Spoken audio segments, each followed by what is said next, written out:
Depuis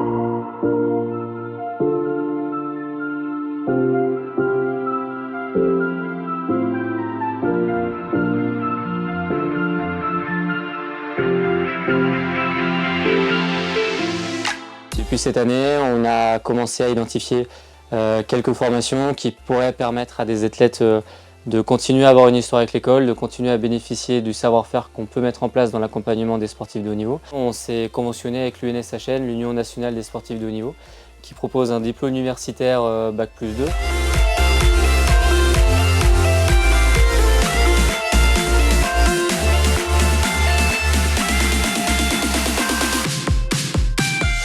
Moi j'ai eu le bac l'année passée, j'étais au sens déjà.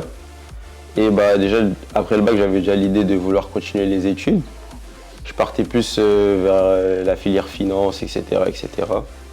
Et c'est quelque chose qui a été proposé par le club et l'école, de faire ce diplôme universitaire que je ne connaissais pas du tout. L'idée c'est pendant 2 ans réfléchir sur ce que c'est que le management d'une carrière de sportif professionnel. Gérer son image, gérer ses revenus, gérer son entourage, performer sur la durée et anticiper sa reconversion. On sait que le football c'est rapide, donc tu peux être très rapidement en haut et te retrouver très rapidement en bas. Faire ces études en parallèle du football c'était intéressant car ça te donne quand même un plan B. Je voulais avoir autre chose à faire à côté du foot.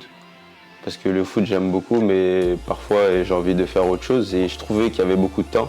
Du coup j'ai voulu continuer les études aussi pour avoir aussi un rythme, pour savoir ce que je vais faire dans la journée, d'avoir un rythme qui est adapté pour moi. Le fait que c'était dans le sport aussi ça a beaucoup joué. Parce que tu peux toujours trouver un métier autour du sport à partir de ces études-là. Le premier semestre il était orienté avec des matières comme l'éthique, l'anglais, le marketing du sport et encore d'autres matières, performer sur la durée aussi. La santé mentale, c'est ça que j'ai trouvé intéressant aussi dans ce diplôme-là, c'est que c'est très parlant pour nous parce que ça correspond totalement avec ce qu'on fait.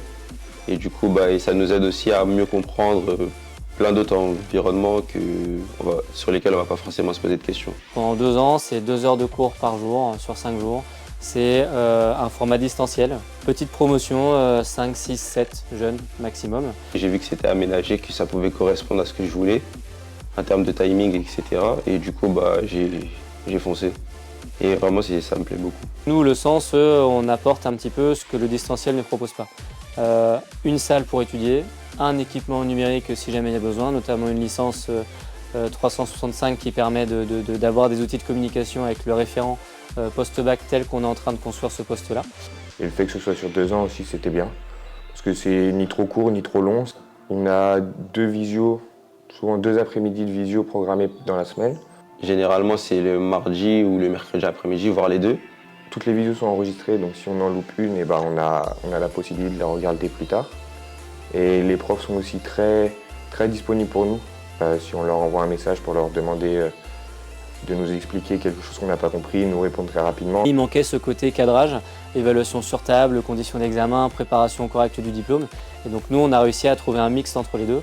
On capitalise le savoir-faire de l'accompagnement du sens. Ce qui fait la différence, ça va être le lien qu'on va réussir à garder avec les athlètes.